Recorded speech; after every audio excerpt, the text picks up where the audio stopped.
Does, I know in the southern states, there's a large number of military installations. Does that have an impact on? Yeah, I think military folks are generally a little bit more Republican.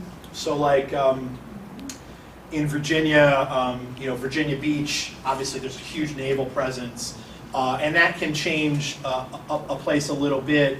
But I don't know if we're talking about big enough numbers to really sway a certain place. Although, part of what, and this is true for military bases, I think that part of the reason they're spread all across the country is that, members of Congress way back when wanted a military base in their district to be a big employer, but also a lot of the big defense contractors, like a Boeing or, Raytheon or Lockheed Martin, they decided long ago that they were going to spread their production across the country, so they're in a lot of congressional districts, so a lot of people care about what Boeing is up to, which is good for their business. And so you have a lot of that all over the country, and so it makes the local congressman very aware of the base in his or her district, or the defense contractor in his or her district.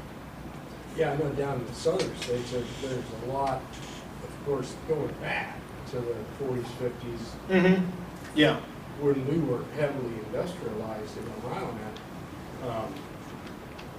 And a lot of available land, but down there these bases go on and on.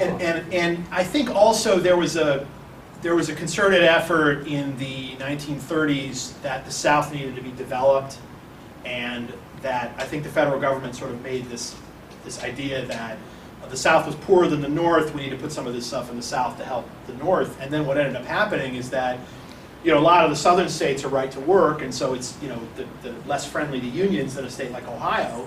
And so you had a lot of industry that moved from north to south too, which has ended up being good for those southern states and has cost Ohio and other Midwestern states some of their employment. And of course, that doesn't even mention a lot of industries that are overseas now, because of cheaper labor and that sort of thing.